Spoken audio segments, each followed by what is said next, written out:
علیکم ناظرین، آج ہمارے ساتھ موجود ہیں اعجاز احمد صاحب، جو کہ گزشتہ 2 دہائیوں سے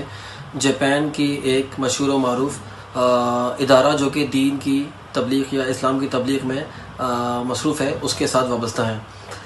السلام علیکم اعجاز صاحب۔ جی وعلیکم السلام ورحمۃ اللہ وبرکاتہ۔ اعجاز صاحب، ہمارے ناظرین کو کچھ جاپان میں اسلام کے حوالے سے کچھ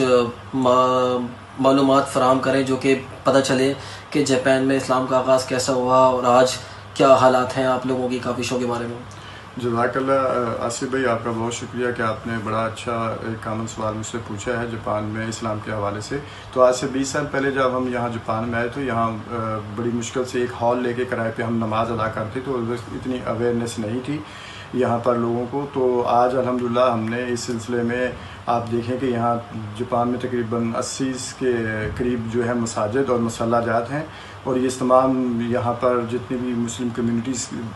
ہیں ان کی تمام کاوشوں سے الحمدللہ یہاں آج جو ہے ہر جگہ ہر 50-60 کلومیٹر کے فاصلے پہ آپ کو مسجد الحمدللہ اویلیبل ہے یہاں پر۔ اعجاز صاحب،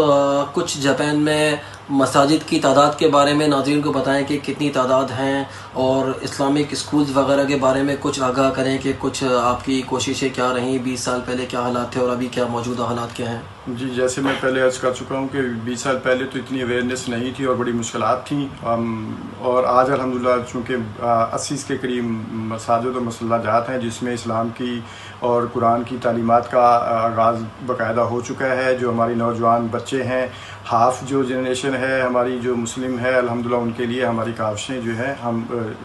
کوشش ہماری جاری ہیں۔ اس سلسلے میں ہم نے مساجدوں میں پاکستان سے جو ہے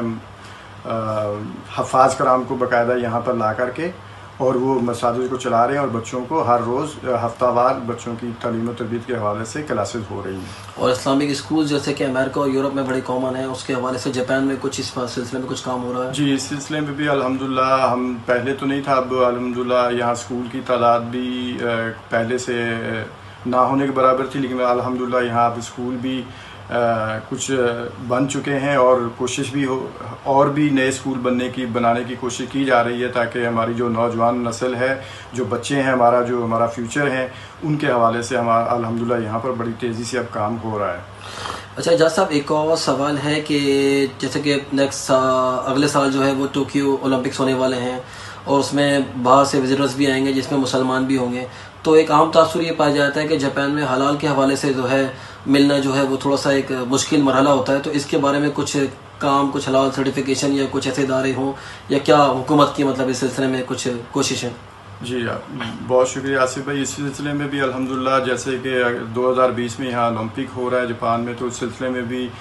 کھانے کے حوالے سے خاص کر بڑے مسائل تھے جن کو کافی حد تک سولو کر لیا گیا ہے۔ یعنی اب جاپنیز سوسائٹی میں بھی یہ اویئرنیس آ چکی ہے کہ یعنی مسلمان جو ہیں وہ کیا چیز کھاتے ہیں، کیا چیز نہیں کھاتے، حلال اور حرام کی۔ اس سلسلے میں جاپنیز بھی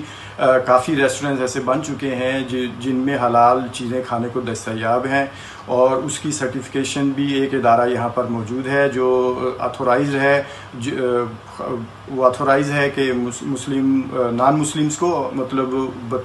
بتاتا ہے کہ یہاں پر حلال کھانا جو ہے دستیاب ہو۔ اس سلسلے میں یعنی وہ سیٹسفائز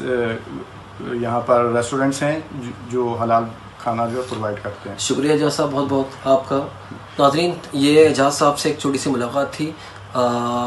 جاپان میں اسلام کی کوششوں کے حوالے سے، کہ جاپان میں خاطر خواہ اس پہ کام شروع ہو چکا ہے، مساجد کی تعداد بھی بڑھ چکی ہے، اور حلال کے معاملات بھی جو ہیں فوڈ کی اویلیبلٹی کے حوالے سے اس میں بہتری کی طرف گامزن ہیں۔ شکریہ۔